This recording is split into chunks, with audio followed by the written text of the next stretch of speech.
Hi all எல்லோரும் எப்படி இருக்கீங்க? எவ்வளோ வீடியோஸ் வந்து எடிட் பண்ணி போடாமல் அப்படியே வெயிட்டிங்கில் இருக்குது. ஏன்னா லாஸ்ட் ஒரு 3 மந்த்ஸாக ஏன் வீடியோஸ் அந்தளவு போடுறதில்ல அப்படின்னா, டியூஷன் எடுத்துகிட்ருக்கேன். அதனால தான். அதுக்குன்னு யூடியூப் கண்டிப்பாக விட மாட்டேன். ஏன்னா என்னை நம்பி எத்தனையோ பேர் சப்ஸ்கிரைப் பண்ணியிருக்கீங்க. அதனால் கண்டிப்பாக வீடியோஸ் வரும்.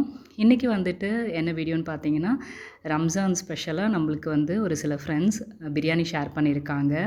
அதை அப்படியே நான் ஓப்பன் பண்ணி காட்டுறேன் உங்களுக்கு.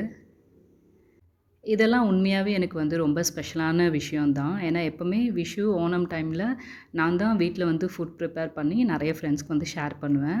ஆனால் ரீசெண்டாக இப்போல்லாம் வந்துட்டு நம்ம வீட்டுக்கு அவங்கவுங்க ஃபெஸ்டிவலுக்கு ஃபுட்டெல்லாம் எடுத்து வந்து ஷேர் பண்ணுறாங்க. அது ரொம்ப டிஃப்ரெண்ட்டான ஒரு எக்ஸ்பீரியன்ஸ் எனக்கு ரொம்ப ஸ்பெஷலாகவும் தோணுது. ஏன்னா இந்த மாதிரி ஷெட்யூல்டாக இருக்கிற ஒரு டேயில் வந்துட்டு அவங்கவுங்க வீட்டில் இருக்கிற ஒர்க்கே கரெக்டாக இருக்கும். ஆனால் அந்த ஒரு பிஸி டேயில் கூட நம்மளுக்காக எடுத்துகிட்டு வந்து இதெல்லாம் ஷேர் பண்ணுறது உண்மையாகவே பெரிய விஷயம். அதுவும் நிறைய குவான்டிட்டியில் இருந்தது எல்லாமே. அப்படியே இன்றைக்கி வந்து என்னென்ன இருந்தது அப்படின்றத நான் சொல்கிறேன். 2 பார்சலில் அதாவது 2 பாக்ஸில் வந்து மட்டன் பிரியாணி இருந்தது. 2 வந்துட்டு சிக்கன் பிரியாணி இருந்தது. பிரெட் அல்வா, அப்புறம் சிக்கன் 65 இருந்தது. அந்த கத்திரிக்காயில் ஒரு கிரேவி இருக்கும்ல அது இருந்தது.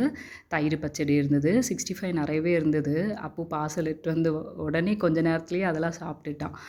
உண்மையாகவே இது ஸ்பெஷல் தானே. உங்கள் வீட்டில் இந்த மாதிரி வந்துட்டு ரம்ஜானுக்கு என்ன வந்துட்டு ஷேர் பண்ணியிருந்தாங்க அப்படின்றத கமெண்ட்டில் வந்து சொல்லுங்கள்.